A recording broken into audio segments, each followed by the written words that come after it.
क्या है? उमड़ती हुई भक्ति प्रेरणा। उमड़ रही है भक्ति की प्रेरणा, ऐसा उच्चारण करेंगे। एक साथ मिलकर के मिलान करें।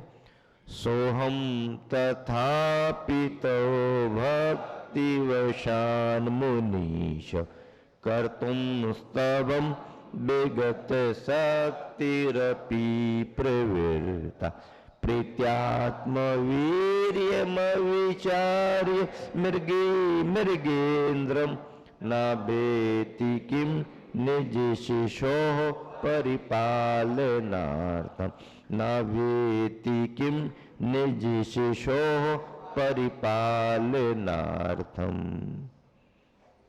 कितना भाव इस श्लोक में भरा हुआ है।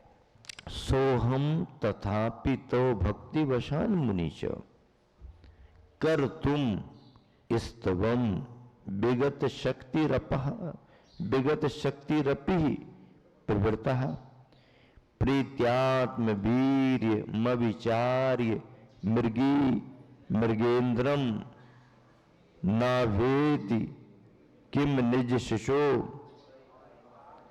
परिपालनार्थम। जिस समय मैं उच्चारण करता हूं अपनी पुस्तक में उसका मिलान करें। जिस समय अर्थ बतलाता हूं उस समय ध्यान से सुने, एकाग्रता बढ़ती है। देखिए एक एक शब्द का मीनिंग यहां पर आपके सामने रखते हैं। मुनीश, मुनियों के ईश, हे मुनीश भगवान मुनियों के ईश। तथापि स अहम, ऐसा समझते हुए भी, कैसा समझते हुए भी कि भगवान के अनंत गुणों का वर्णन हम नहीं कर सकते। छद्मस्तों के द्वारा भगवान के अनंत गुणों का वर्णन संभव नहीं, यह समझते हुए भी फिर भी क्या अल्पज्ञ विगत शक्ति ही अपी, शक्ति से रहित होता हुआ भी भक्ति वशात, भक्ति के वशीभूत होकर, शक्ति नहीं है हमें मालूम है, ऐसे समुद्र को कौन तैर सकता है ये हमें भी मालूम है, लेकिन शक्ति सामर्थ्य न रहते हुए भी भक्ति के वशीभूत होकर के, शक्ति अलग होती है और भक्ति अलग होती है। शक्ति ना भी हो तो भी कई बार भक्ति बड़े बड़े कार्य करा लेती है। हां, करा लेती है। जिस पहाड़ की चढ़ाई को दोनों पैर वाले नहीं चढ़ पा रहे,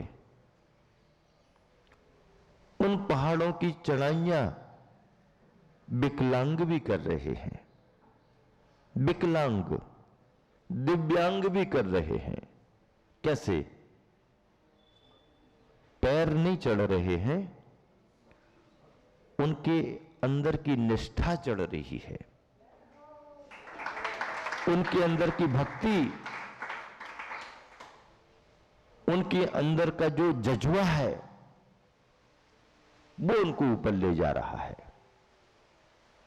सामर्थ्यवान तो कई बार कमजोर सा दिखाई देता है यदि भक्ति ना हो तो, उत्साह ना हो तो।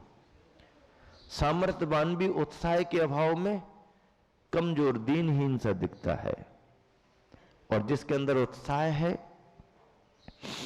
वह कमजोर भी अपने उत्साह के कारण माला माल जैसा दिखता है, माला माल जैसा दिखता है। भक्ति वसाद तो स्तवम कर तुम, आपका स्तवन कर रहा हूं, आपकी स्तुति कर रहा हूं। प्रवृत्तः उद्यत हुआ हूं। मृगी जैसे हिरनी जंगल में आत्म वीर्यम अभिचार्य, अपने अंदर की शक्ति को न विचार करते हुए, न ख्याल करते हुए, जंगल में हिरनी ये विचार नहीं करती कि मेरी सामर्थ्य है कि नहीं। स्थिति यदि ऐसी बन जाए कि उसके शिशु के सामने यदि सिंह आकर के खड़ा हो गया तो हिरनी ये नहीं देखती कि इससे लड़ने भिड़ने की ताकत हमारे अंदर है या नहीं। बिना विचार किए हिरनी सिंह का सामना करने को तैयार हो जाती है। क्यों? प्रीत्या, प्रेम है उसका, प्यार है उसका, किससे? निज शिशु हो, अपने शिशु के प्रति अनुराग है उसका, अपने शिशु के प्रति लगाव है उसका, और उस लगाव के कारण परिपालनार्थम, उसकी रक्षा करने के लिए, हां जरा चूके तो धोखा हो सकता है। ये शेर है, शेर, ये अपने आप को शेर मान के चल रहा है, तो मैं भी अपने बेटे को बचाने के लिए सवा शेर से कम थोड़ी हूं, सवा शेर से कम थोड़ी हूं। ऐसा वो मृगी सोच लेती है। जो होगा देखेंगे। शिशु जाएगा तो जाएगा, लेकिन शिशु जाने के पहले मैं जाऊंगी। हां, मेरे रहते शिशु नहीं जा सकता। शेर खड़ा है, शेर क्या खड़ा है? शेर, जंगल का राजा शेर खड़ा है। शेर भी शेर भले हो, लेकिन कभी कभी शेर भी परेशानी के समय कमजोर जैसे सियार जैसे बर्ताव करते हुए दिखाई देते हैं फोटो में, फोटो में। हां, उनके अंदर भी डर रहता है, सिंह के अंदर भी भय रहता है। धरती पर सारे प्राणी एक दूसरे से भयभीत हैं, सारे प्राणी। धनवान को भी डर है, राजा को भी सत्ता पलट का, तख्ता पलट का डर है, निरोगी को भी डर है, गरीब को भी डर है, अमीर को भी डर है, देने वाले को भी डर है, लेने वाले को भी डर है। डर किसको नहीं है? धरती पर प्रत्येक प्राणी को डर है। लेकिन संस्कृत की नीति में एक जगह लिखा है, किस धरती पर उसे डर नहीं है जिसने वैराग्य भावों को प्राप्त कर लिया है। जिसने वैराग्य भावों को प्राप्त कर लिया है, वो काल से भी नहीं डरता है। काल से भी कहता है, तुम काल हो, कल की बात मत करो, आज ही निपट लो। हाँ, कल में तो मौसम ठंडा हो जाएगा, आज ही अभी दो दो हाथ हो जाने दो। ठीक है, तुम अपना प्रभाव दिखाओ और मैं अपनी जागृति दिखाता हूं। वेलकम कह देते हैं। बैरागी साधक काल को भी वेलकम कह देते हैं, आइए आपका स्वागत है। संलेखना इसी का तो नाम है ना। संलेखना में क्या है? हाँ ठीक है, लंबा समय लगेगा तो भी कोई चिंता नहीं, और लाखों वर्षों तक जीऊं या तो भी ठीक है, वो तो पहले ही से लिखा हुआ है ना। तीर्थंकर भगवंतों के साथ भी हुआ, सबके साथ हुआ है, तैयार। तो बैरागी को किसी का डर नहीं, किसी का डर नहीं। सम्राट सिकंदर ने आदेश जारी कर दिया कि निर्ग्रंथ मुनि को मेरे सामने आना पड़ेगा। नहीं, मैं किसी राजा के सामने नहीं जाता। क्यों नहीं जाते? क्योंकि मैं स्वयं में महाराजा हूं, क्योंकि मैं स्वयं में महाराजा हूं। महाराजा को राजा के पास जाने की जरूरत नहीं है, राजा को जरूरत हो तो महाराजा के पास आ जाए। और सिकंदर निर्ग्रंथ मुनि के पास पहुंचने के लिए मजबूर हो गया था। उसे पहली बार झटका लगा था। झटके लगते ना, हां, पहली बार। ऐसा भी कोई है जो मेरे आदेश की भी चिंता ना करे। उसे यह भी कहा गया कि राजा की आज्ञा के उल्लंघन में आपको प्राणदंड भी हो सकता है। उसकी चिंता मुझे नहीं है। हां, ऐसा कौन भारत में ऐसा कोई है?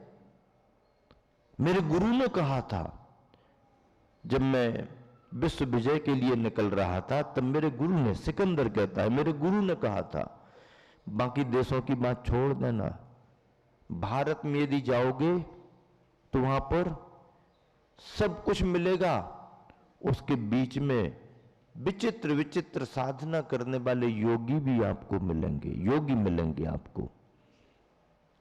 यदि कोई अवसर मिले तो उनका ज्ञान लाभ लेना, उनसे कुछ सीख लेना। वो आध्यात्मिक जीवन जीते हैं, वो उसके मानस में था। तो अपमान होते हुए भी सिकंदर ने क्रोध नहीं किया, बल्कि यह समझ लिया कोई ना कोई विचित्र साधक होगा जो इतने साहस के साथ में मेरी आज्ञा को नकार सकता है। और फिर जब सिकंदर गया तो आश्चर्यचकित रह गया। हां, योगी को डर नहीं, सारी दुनिया डरती है। निर्भीकता वैराग्य की जीवन में होती है। वो हरिणी मृगी भी सिंह सामने खड़ा है, क्या करेगा? लेकिन आखिरी दम तक मैं अपने शिशु की रक्षा करूंगी। ऐसे भाव में आकर के वो मृगी, हरिणी, कमजोर सी, बिना अपनी शक्ति सामर्थ्य का विचार किए सिंह का सामना करने को तैयार हो जाती है। तो भगवान उसी तरह मैं भी, आचार्य प्रवर मानतुंग स्वामी कह रहे हैं कि उसी तरह भगवान मैं भी अपनी सामर्थ्य का विचार किए बगैर ही आपकी भक्ति करने को तत्पर हो रहा हूं, तैयार हो रहा हूं। मालूम है कि भक्ति नहीं कर सकता, लेकिन प्रेम बसात हिरणी अपने शिशु की प्रीति के कारण, मोह के कारण सिंह से भिड़ने को तैयार हो जाती है। तो मैं भी भगवान की प्रीति के कारण, भगवान के प्रेम के कारण, भगवान के प्रति समर्पण भाव के कारण, भगवान के प्रति जो हमारे अंतर्मन में लगाव है, जो निष्ठा है, जो भक्ति है, उसके कारण मैं भी अपनी सामर्थ्य का विचार किए बगैर भगवान की स्तुति करने को तैयार हो गया हूं, तैयार हो गया हूं। कितना प्रेरक भाव! ऐसा भाव जो लोचन कष्ट मोचक भी है। आंखों में किसी तरह की किसी को पीड़ा हो, तकलीफ हो, कष्ट हो, जलन हो, आदि आदि, और यदि किसी भक्त ने, भक्तामर स्तोत्र के अर्थ को समझने वाले ने, यदि इस श्लोक का, इस काव्य का कुछ अभ्यास किया और उस भावना में इस श्लोक का प्रयोग किया, तो उसके लिए नेत्रों संबंधी कष्ट से छुटकारा मिल सकता है। आपको आंखों में तकलीफ होती है, क्या डालते हो? गुलाब जल या कैप्सूल भी आता है छोटा सा, हां, डाल लेते हैं। थोड़ी देर को राहत मिल जाती है, गरम गरम आंसू निकल जाते हैं। कोई कचरा वचरा आ गया हो तो किनारे पर आ जाता है। ये बाहर की दवाई औषधि काम करती है, पर ये दवाई और औषधि किसी के पास ना हो, इससे ऊपर उठकर के किसी को अपने भाव विज्ञान पर विश्वास हो, भाव विज्ञान पर विश्वास हो, तो वह इस फल को इस श्लोक के पाठ करने से, निरंतर पाठ करने से, भावपूर्वक पाठ करने से इस फल को प्राप्त कर सकता है। सारांश इसका फिर से आप समझ लें। हे नाथ, जैसे हिरणी शक्ति न रहते हुए भी प्रीतिवश, प्रीतिवश एक मेन पॉइंट है, प्रीतिवश, लगाव के कारण ही हो सकता है, लगाव नहीं है तो संभव नहीं। मेन बिंदु क्या? प्रीतिवश अपने शिशु की रक्षा के लिए सिंह का सामना करती है, उसी तरह मैं भी शक्ति न होने पर भी, भक्तिवश, शक्ति न होने पर भी किसके वशीभूत होकर? भक्तिवश। अंतरंग की भक्ति हमको प्रेरित कर रही है ऐसा करने के लिए, प्रेरणा दे रही है, प्रेरित कर रही है। तो उस भक्तिवश आपका स्तुवन करने के लिए उद्यत, तत्पर, तैयार हुआ हूं, तैयार हो चुका हूं। बस अब एकदम स्तुवन प्रारंभ होने वाला है, तैयार हो चुका हूं। शक्ति नहीं है कोई बात नहीं, लेकिन आपकी भक्ति तो मैं करूंगा ही करूंगा, करूंगा ही करूंगा।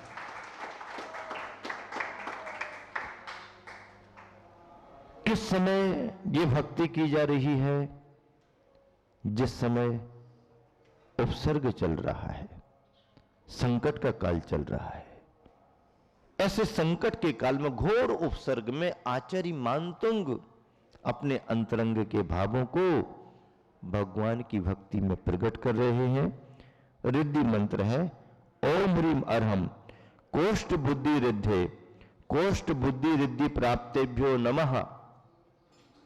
कोष्ठ बुद्धि रिद्धिधारी मुनीश्वरों को कोष्ठ बुद्धि रिद्धि को नमस्कार कर लिया।